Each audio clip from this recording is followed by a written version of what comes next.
Lindsay, green tea extract is the ingredient and is found in many energy drinks, but is this something that can actually harm your body?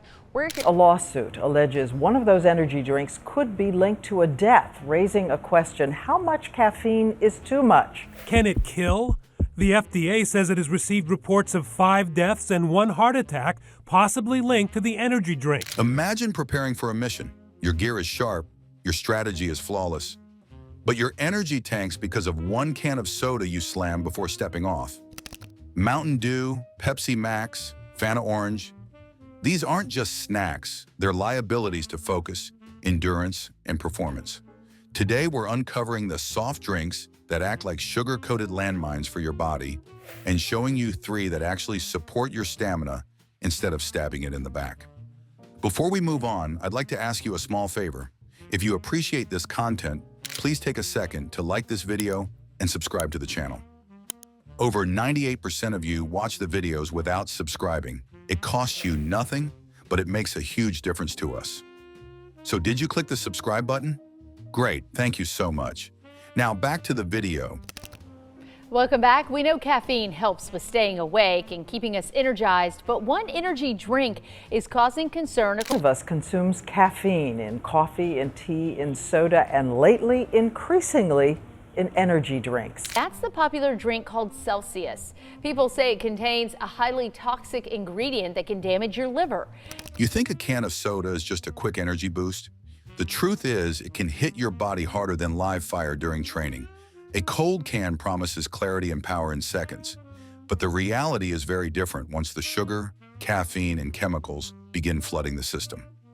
Mountain Dew, Pepsi Max, Fanta, even the energy sodas like Full Throttle, all market themselves as friends in the fight against fatigue. Yet every one of them carries a hidden cost that slowly chips away at stamina, coordination, and readiness. What looks like fuel is really a leak in the tank. Think about how these drinks are sold. Advertising shows athletes sprinting across fields, gamers locked into hyper-focus, soldiers clocking long marches fueled by a can in hand. The message is simple: this liquid equals performance. But the body doesn't read ads, it reads chemicals. For someone stepping into a mission or hammering through all-night training, the rush feels useful. But that sweetness is only phase 1.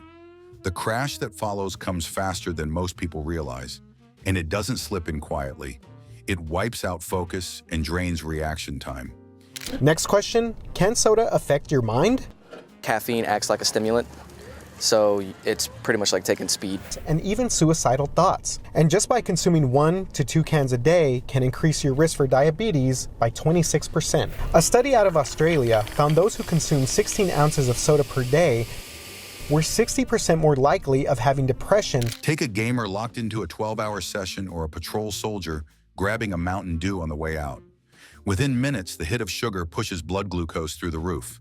There's a buzz, hands move a little quicker, eyes feel sharp. It seems like a win. But after that temporary high, the body overcorrects. The crash hits, and concentration splinters. Muscles feel weaker, eyelids heavier. What looked like a jump in energy has turned into a collapse, leaving both gamer and soldier less ready than before the can ever touch their lips.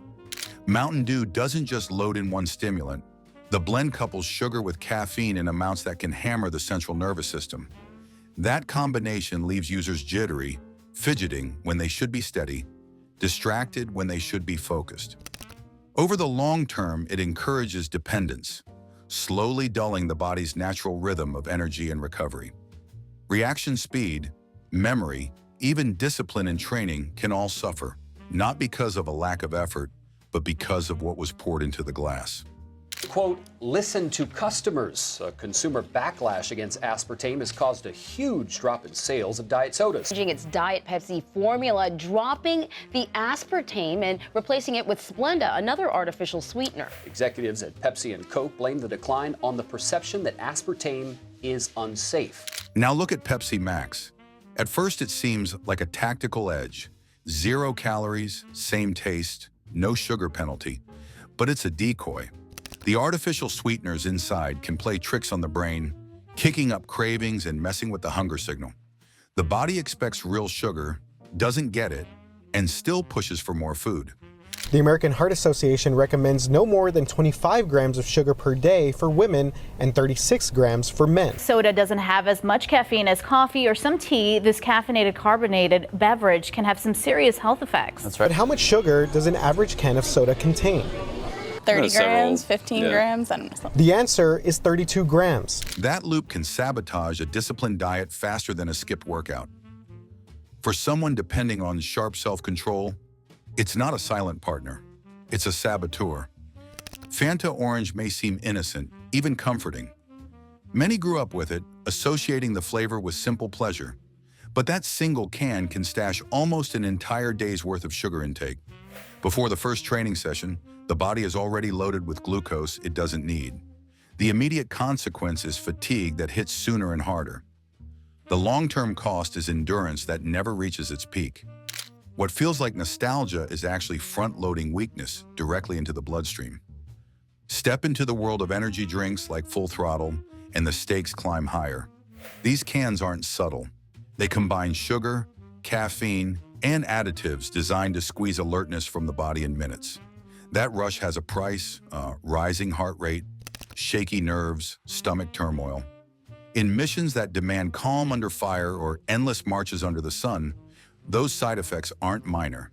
They can become dangerous liabilities. Over time, the stress adds up, setting the stage for exhaustion, hypertension, or anxiety that doesn't fade when the can is empty. When stacked together, the pattern is clear. These beverages parade as allies, waving banners of refreshment and quick energy. But what they deliver is empty strength, quickly stolen. They drain focus, weaken recovery, and trade long-term discipline for short bursts of false power. What most call fuel is actually a set of vulnerabilities waiting to be exposed. So if these drinks weigh you down instead of lifting you up, the question becomes straightforward. What options exist that truly support endurance, sharpen focus, and reinforce mission readiness without leaving you weaker in the long run? Soft drinks built on sugar and the stimulants promise strength, but deliver fragility. The crash, the cravings, the strain, they erode endurance where discipline should stand firm. That's why the real mission comes down to choice. Sparkling water fights dehydration directly, Zevia avoids sugar and artificial triggers, and prebiotic sodas support gut health, which ties into energy and focus. Something as small as a can in your hand can decide whether you finish strong or fade early. Don't let that choice weaken you. In training or combat, every edge matters.